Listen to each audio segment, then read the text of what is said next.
दिल्ली में 10 महीने बाद खुले स्कूल। स्कूल गए बच्चे खुश दिखे। बच्चों के स्वागत के लिए स्कूलों को गुब्बारों से सजाया गया। दिल्ली के सर्वोदय विद्यालय में बच्चों के स्कूल में पहुंचने पर फूल बरसाए गए। स्कूल में जगह जगह सैनिटाइजर किया गया। क्लासरूम के अंदर कोरोना गाइडलाइंस का सख्ती से पालन किया जा रहा है। एक सीट पर एक बच्चा बैठा। शिक्षकों और बच्चे मास्क पहने दिखे।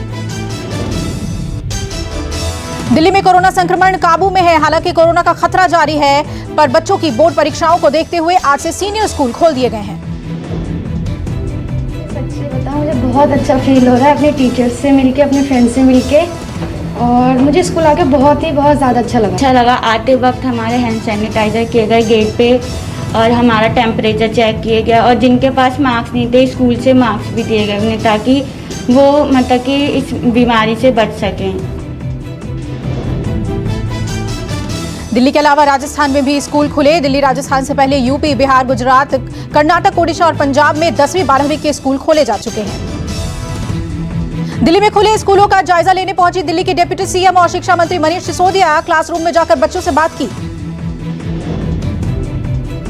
मनीष सिसोदिया ने सैनिटाइजेशन को देखा, साथ ही छात्रों और शिक्षकों से कोरोना की गाइडलाइन पालन करने की नसीहत दी। अच्छा लग रहा है बच्चों को स्कूल में वापस देख के। बहुत रेस्ट्रिक्टेड तरीके से स्कूल खोले हैं और बहुत प्रोटोकॉल्स के साथ में खोले हैं, तो उम्मीद है कि सब ठीक ठाक चलेगा और हमारे बच्चे जो अभी बोर्ड एग्ज़ाम में बैठेंगे उनकी परीक्षा में बाधा नहीं आएगी। उनके प्रैक्टिकल्स, उनके प्रोजेक्ट्स, उनके काउंसलिंग की क्लासेस सब चालू। अमृतसर से जयनगर जाने वाले शहीद एक्सप्रेस के 2 डिब्बे लखनऊ के चारबाग स्टेशन के पास पटरी से उतरे। किसी के हताहत होने की खबर नहीं। स्टेशन पर सीनियर रेलवे अधिकारी मौके पर पहुंचे। किसी वजह से हादसा हुआ, जांच जारी। देश भर में कोरोना टीकाकरण का आज तीसरा दिन है। आज दिल्ली, जम्मू कश्मीर, लद्दाख और बिहार समेत 18 राज्यों में टीका लग रहा है। देश में अब तक 2,24,000 लोगों को कोरोना वैक्सीन लगी। टीकाकरण में भारत ने अमेरिका, ब्रिटेन और फ्रांस से बढ़त बनाई। शनिवार को राज्यों में वैक्सीनेशन शुरू हुआ था। रविवार को कुछ राज्यों में वैक्सीनेशन रोकी गई थी, पर आज फिर से वैक्सीनेशन शुरू हुआ। मध्य प्रदेश में टीकाकरण का आज दूसरा दिन है। राज्य सरकार को उम्मीद है कि आज 15,000 लोगों को वैक्सीन लगाई जाएगी। यूपी में कोरोना वैक्सीनेशन का अगला राउंड 22 जनवरी को होगा। गुजरात में वैक्सीन का दूसरा राउंड मंगलवार को शुरू होगा। महाराष्ट्र में कोविन ऐप में आई दिक्कतों की वजह से शनिवार को 18,000 लोगों को वैक्सीन लग पाई थी। अब वैक्सीन कल यानी मंगलवार को फिर से शुरू की जाएगी।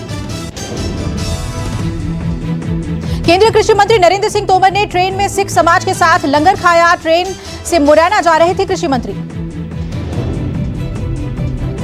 ट्रेन के अंदर का वीडियो सामने आया। रविवार को सचखंड एक्सप्रेस में से तोमर मुरैना पहुंचे थे। 26 जनवरी को किसानों की ट्रैक्टर रैली को लेकर सुप्रीम कोर्ट ने दखल देने से इनकार किया। सुप्रीम कोर्ट ने कहा, कानून व्यवस्था बनाने का काम पुलिस का है।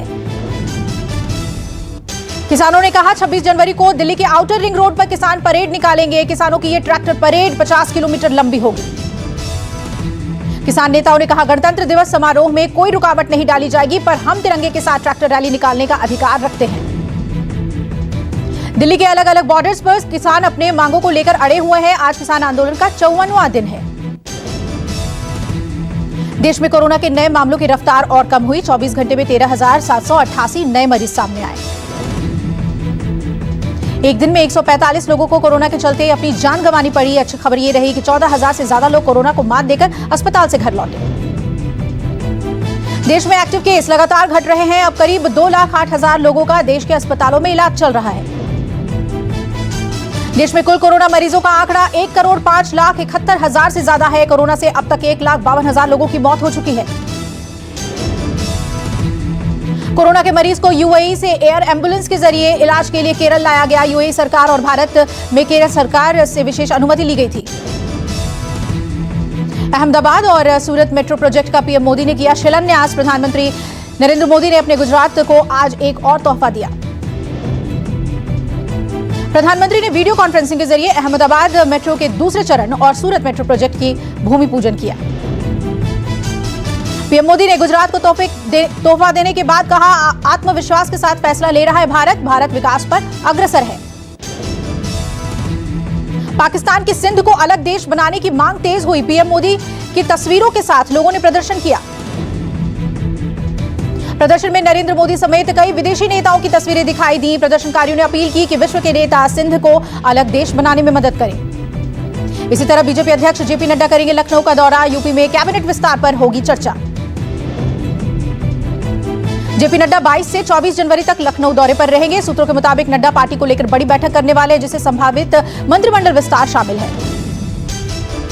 पश्चिम बंगाल में विधानसभा चुनाव से पहले राज्य में राजनीतिक पारा चढ़ा। मुख्यमंत्री ममता बनर्जी आज नंदीग्राम में एक बड़ी रैली को संबोधित करेंगी।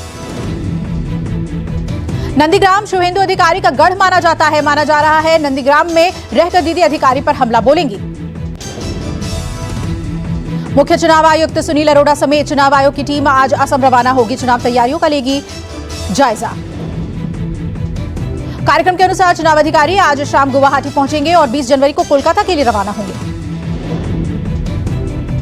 पश्चिम बंगाल सरकार में परिवहन मंत्री रह चुके मदन मित्रा का विवादित बयान। कहा, अगर बीजेपी बंगाल मांगेगी तो चीर देंगे। मदन मित्रा ने कहा, बंगाल की धरती पर जंग होगी और इसके लिए हम लोग वार्म अप करके पूरी तरीके से तैयार हैं। कोलकाता में बीजेपी की बैठक के बाद बोले बाबुल सुप्रियो। कहा, टीएमसी में चल रहा गाली देने का कंपटीशन। वेब सीरीज तांडव पर बढ़ा विवाद। हिंदू देवी देवताओं का अपमान करने का आरोप। एफआईआर दर्ज। सूचना प्रसारण मंत्रालय ने अमेजॉन से मांगा जवाब। वेब सीरीज तांडव को लेकर गहराया विवाद। तांडव की रिलीज के बाद ही कई संगठनों और बीजेपी नेताओं ने जताई आपत्ति। लखनऊ से लेकर मुंबई तक तांडव के कंटेंट को लेकर विरोध। सीरीज के जरिए हिंदू देवी देवताओं के अपमान का लगा आरोप। लखनऊ के हजरतगंज कोतवाली में दर्ज कराई गई एफआईआर। हजरतगंज में सब इंस्पेक्टर ने 4 लोगों के खिलाफ दर्ज किया केस। वेब सीरीज के निर्माता, निर्देशक और लेखक समेत अमेजॉन प्राइम की इंडिया हेड अपर्णा पुरोहित के खिलाफ एफआईआर दर्ज। विद्वेष और अशांति फैलाने के तहत केस दर्ज। ओटीटी प्लेटफॉर्म अमेजॉन पर वेब सीरीज तांडव शुक्रवार को हुई रिलीज। सीरीज के कुछ सीन पर लेकर कई संगठनों को आपत्ति। संगठन कर रहे हैं बैन की मांग। घने कोहरे की चपेट में समूचा उत्तर भारत। यूपी, पंजाब और दिल्ली समेत कई राज्यों में गिरा पारा। सर्दी ने बढ़ाई मुश्किलें। दिल्ली में सर्दी के बीच आज भी छाया कोहरा। तापमान 10 डिग्री तक गिरा। दिल्ली में आज ठंड का 6 साल का रिकॉर्ड टूटा। मौसम विभाग के मुताबिक दिल्ली में पूरी जनवरी पड़ेगी कड़कड़ाती ठंड। अभी अगले 2 हफ्ते में नहीं मिलेगी ठंड से राहत। दिल्ली में आज हल्की बूंदाबांदी के आसार। मौसम विभाग के मुताबिक 22 से 24 जनवरी तक रहेगी राहत। उसके बाद फिर से लौटेगी कड़ाके की ठंड। पहाड़ी राज्यों में भारी बर्फबारी से यातायात बाधित। हाड़ कपाने वाली ठंड ने बढ़ाई लोगों की परेशानी।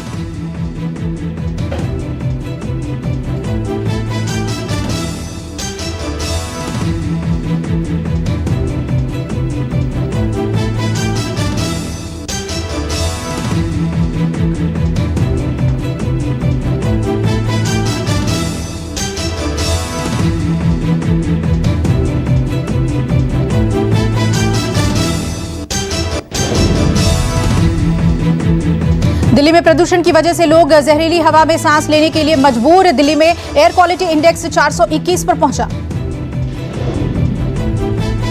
पंजाब के कई इलाकों में सर्दी का प्रकोप जारी रहा। कई इलाकों में 4 डिग्री से भी कम तापमान। बठिंडा में न्यूनतम तापमान सामान्य से कम 3.4 डिग्री दर्ज किया गया। कश्मीर के कई इलाकों में न्यूनतम तापमान में और गिरावट दर्ज। घाटी के कई इलाकों में छाया घना कोहरा। विजिबिलिटी कम। मौसम विभाग के मुताबिक 22 जनवरी से जम्मू कश्मीर में बारिश के आसार। उत्तर भारत में आज बारिश का अलर्ट जारी है। पटना में पारा 7 डिग्री तक लुढ़का। मौसम विभाग के मुताबिक अगले 48 घंटे में सर्द हवाएं जारी रहेंगी। जम्मू कश्मीर में बर्फबारी के बाद कई स्थानीय रास्तों पर बर्फ की मोटी परतें जमी। लद्दाख में पारा -30 डिग्री पहुंचा। पेंगोंग झील जमा। सुरक्षा एजेंसियों का घुसपैठियों के खिलाफ अभियान। दिल्ली में छुपकर रह रहे रोहिंग्या घुसपैठियों के खिलाफ पुलिस ने की कार्रवाई। पश्चिमी दिल्ली के उत्तम नगर में 2 लोगों को बिना वैध दस्तावेज के भारत में रहने के आरोप में पकड़ा गया। 26 जनवरी को देखते हुए खुफिया एजेंसियां और एफआरओ टीम का तलाशी अभियान जारी है, जिसके बाद यह कार्रवाई हुई है। इससे पहले दिल्ली पुलिस ने पूर्वी दिल्ली के पटपड़गंज इलाके से 6 रोहिंग्या लोगों को अवैध तरीके से भारत में रहने के आरोप में पकड़ा था।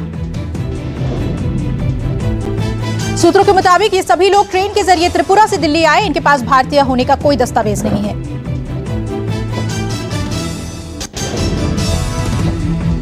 जम्मू कश्मीर के पुंछ में पाकिस्तान ने फिर तोड़ा सीज फायर, बालाकोट सेक्टर में की फायरिंग। मध्य प्रदेश के इंदौर में एसटीएफ की बड़ी कार्रवाई, पुलिस ने 2 जालसाजों को किया गिरफ्तार। नीट परीक्षा पास कराने और मेडिकल कॉलेज में दाखिले का झांसा देकर करते थे ठगी, आरोपियों के पास 5 करोड़ के लेन देन की जानकारी मिली। हैदराबाद पुलिस को मिली बड़ी कामयाबी, पुलिस ने 24 घंटे में 39 लाख की चोरी का किया खुलासा। पुलिस ने एक आरोपी को किया गिरफ्तार, 39 लाख की ज्वेलरी बरामद। माफियाओं पर यूपी सरकार का एक्शन, अतीक अहमद के खास शूटर आबिद प्रधान के दूसरे मकान पर चला बुलडोजर। विकास प्राधिकरण की कार्रवाई, आबिद ने 600 वर्ग गज में बनाया था आलीशान मकान। आबिद पर प्रयागराज और कौशांबी में 30 मुकदमे दर्ज हुए, साथ ही अपनी चचेरी बहन और ड्राइवर की हत्या का भी आरोप। माना जा रहा है कि मोहम्मद मुस्लिम उर्फ अकबर के गेस्ट हाउस पर कार्यवाही होगी। यह भी अतीक गैंग से जुड़ा हुआ है।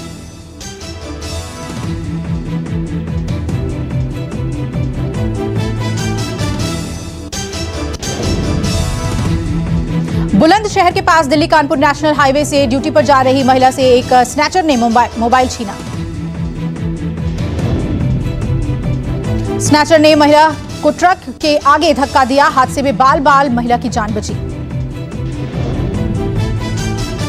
महिला ने मोबाइल छीनकर भाग रहे युवक को दबोच लिया और फिर उसकी जमकर धुनाई की। महिला आरोपी को खींचते हुए थाने ले गई। यूपी एसटीएफ ने लखनऊ से फर्जी विकलांग प्रमाण पत्र तैयार करने और सरकारी छात्रवृत्ति लेने वाले एक गिरोह का भंडाफोड़ किया है। एसटीएफ ने गिरोह के सरगना समेत 3 लोगों को गिरफ्तार किया है। तीनों आरोपी बहराइच जिले के रहने वाले हैं। आरबीआई के पूर्व गवर्नर रघुराम राजन की सरकार को सलाह, इंफ्रास्ट्रक्चर पर खर्च बढ़ाएं, पीएसयू में हिस्सेदारी बेचें। 1 फरवरी से ईंधन गैस शुरू करेगी तत्काल एलपीजी सेवा। बुकिंग के बाद 45 मिनट में होगी गैस सिलेंडर की डिलीवरी, 25 रुपए देना होगा चार्ज। दिसंबर में पैसेंजर वाहनों की बिक्री में 13.6% की बढ़ोतरी, 2 व्हीलर्स की सेल में 7.24% का इजाफा। कोरोना संकट के बीच लॉकडाउन के दौरान हर सेक्टर में मंदी का रुख, गोल्ड में 7,000 रुपए तो चांदी में 12,500 रुपए से ज्यादा की गिरावट।